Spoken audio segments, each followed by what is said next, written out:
तो पिछले कुछ दिनों में रूस से एक कैंसर वैक्सीन को लेकर बहुत ही कह सकते हैं रोमांचक खबरें आ रही हैं और इन सुर्खियों ने ना पूरी दुनिया में एक तरह से हलचल मचा दी है। अच्छा, तो चलिए इसी बात की गहराई में चलते हैं और शुरुआत करते हैं उस सबसे सनसनीखेज दावे से जिसने पूरी दुनिया का ध्यान अपनी तरफ खींच लिया है। लेकिन सवाल ये है कि इन हेडलाइंस के पीछे की असल कहानी क्या है। चलिए इन दावों की परतें खोलकर देखते हैं कि आखिर मामला क्या है।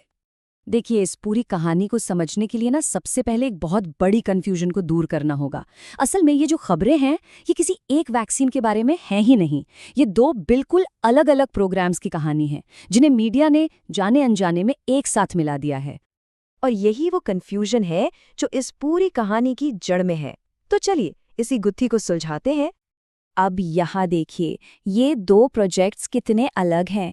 एक तरफ है गमालिया सेंटर की वैक्सीन, ये पर्सनलाइज्ड mRNA टेक्नोलॉजी और AI का इस्तेमाल कर रही है और इसका मेन टारगेट है मेलेनोमा। और दूसरी तरफ है एंटेरोमिक्स, जिसकी टेक्नोलॉजी अभी तक कह सकते हैं कि साफ नहीं है और ये कोलोरेक्टल कैंसर पर फोकस कर रही है। और जैसा कि हम देख सकते हैं, दोनों के ट्रायल का स्टेटस भी बिल्कुल अलग है। और ये हमें एक बहुत ही दिलचस्प कॉन्सेप्ट पर लेकर आता है जिसे कहते हैं साइंस बाय प्रेस कॉन्फ्रेंस। मतलब ये एक ऐसी स्ट्रैटेजी है जहां साइंटिफिक जर्नल्स में डेटा पब्लिश करने से पहले ही सरकारी मीडिया के जरिए बड़ी बड़ी घोषणाएं कर दी जाती हैं। और जाहिर है, इससे क्रेडिबिलिटी पर एक बहुत बड़ा सवालिया निशान लग जाता है। तो सवाल ये उठता है कि ये जो पर्सनलाइज्ड वैक्सीन है ये आखिर काम कैसे करती है। चलिए इसके पीछे की साइंस को समझते हैं। देखिए, पर्सनलाइज्ड वैक्सीन का पूरा आइडिया नियो एंटीजन नाम की चीज पर टिका है। ये है क्या? ये असल में कैंसर ट्यूमर पर मौजूद कुछ खास तरह के नए प्रोटीन होते हैं और हमारा इम्यून सिस्टम इन्हें पहचान सकता है, ठीक वैसे ही जैसे वो किसी वायरस को पहचानता है, मतलब एक बाहरी दुश्मन की तरह। और यही वो टारगेट है जो एक असली पर्सनलाइज्ड वैक्सीन को मुमकिन बनाते हैं। तो किसी मरीज के ट्यूमर से एक पर्सनलाइज्ड वैक्सीन बनने तक का जो सफ़र है वो इन 4 स्टेप्स में पूरा होता है। सबसे पहले मरीज के ट्यूमर का DNA निकाला और डिकोड किया जाता है। फिर AI अपना काम करता है और सबसे अच्छे टारगेट्स की पहचान करता है। इसके बाद एक कस्टम mRNA वैक्सीन बनाई जाती है और आखिर में यही वैक्सीन हमारे शरीर को सिखाती है कि कैंसर पर हमला कैसे करना है। और यहीं पर आर्टिफिशियल इंटेलिजेंस यानी AI का रोल बहुत ज़्यादा क्रिटिकल हो जाता है। सोचिए, यह हज़ारों ट्यूमर म्यूटेशंस को एनालाइज करता है और उनमें से सिर्फ उन मुट्ठी भर म्यूटेशंस को चुनता है जो सबसे तगड़ा इम्यून अटैक करवा सकते हैं। सच कहें तो AI के बिना इस प्रोसेस में इतनी तेज़ी और इतनी सटीकता लाना लगभग नामुमकिन है। लेकिन एक बात साफ है, कैंसर वैक्सीन बनाने की इस रेस में रूस अकेला नहीं है। ये एक ग्लोबल रेस है जिसमें दुनिया भर के देश और कंपनियां लगी हुई हैं। तो अब देखते हैं कि इस पूरी दुनिया के मुकाबले रूस आखिर खड़ा कहाँ है। अब ग्लोबल स्टेज पर देखें तो रूस के प्रोग्राम्स के सामने 2 बड़े चैलेंज है। पहला है पब्लिकेशन गैप, मतलब जहां वेस्टर्न कंपनियां अपना डेटा टॉप साइंटिफिक जर्नल्स में पब्लिश करती हैं, वहीं रूस से सिर्फ सरकारी मीडिया में घोषणाएं हो रही हैं। और दूसरा है पार्टनरशिप गैप, जहां वेस्टर्न प्रोग्राम्स में मर्क और रोश जैसी बड़ी बड़ी फार्मा कंपनियां पार्टनर हैं, वहीं रूस के एफर्ट्स ज्यादातर घरेलू और सरकारी लेवल पर ही हैं। और ये पब्लिकेशन गैप यहाँ इस टेबल में बिल्कुल साफ दिखता है।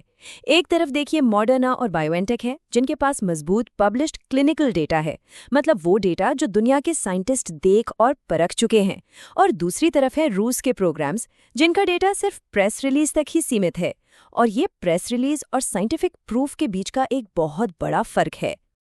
तो इन सब बातों का निचोड़ क्या है? चलिए अब इसके वादे, इसकी कीमत और इसके सबूत, इन तीनों पहलुओं पर एक साथ नजर डालते हैं।